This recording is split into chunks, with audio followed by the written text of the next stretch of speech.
Getting in to meet with Richard proved harder than I expected, but the majority of that fault fell on me.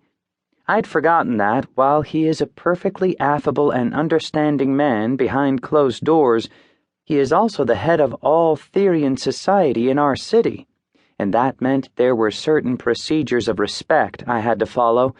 Therians, short for therianthropes, a term that applies to all werewolf-like creatures regardless of which animal form they actually take, are sticklers for ceremony and etiquette. Yes, I'd been surprised too, but Bubba explained to me once that it was the best way to keep their animal instincts in line, making the human side of themselves constantly aware of their actions and the significance they held.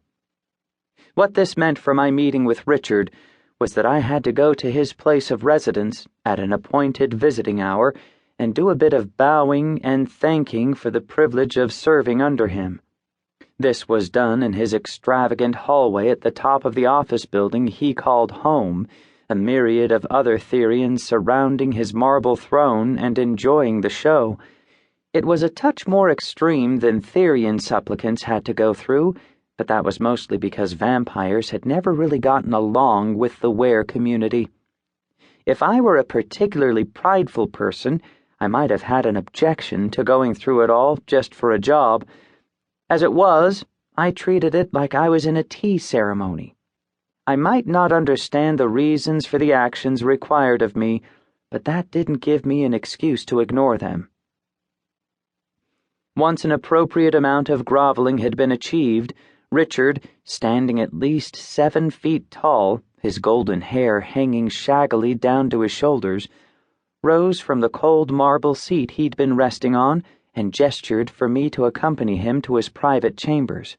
These were tucked away behind a thick wall that was only movable by one with strength beyond a human's capacity.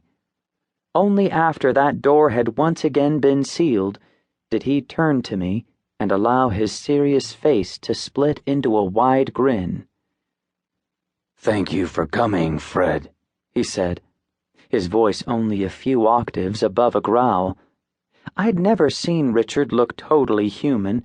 It was possible he wasn't even able to. Richard was an alpha, a rare Therian of such strength and power that he was considered unbeatable by anything short of another alpha. That status gave him his size, position of authority, and enormous strength. But I often wondered about the price that came with such blessings.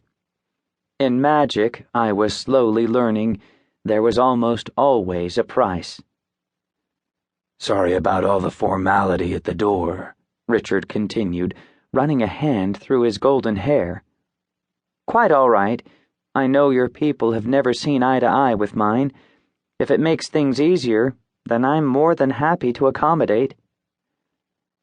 "Any other week, I probably could have growled at my people and told them to piss off, but I need everything smooth right now," Richard explained.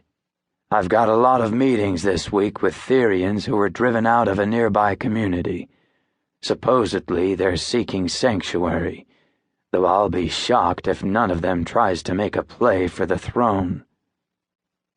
"They'd have to be utterly suicidal," I commented, setting down my briefcase and surveying the room. It looked largely the same as the last time I'd been there, a generous space filled with cushy reinforced furniture and a large television.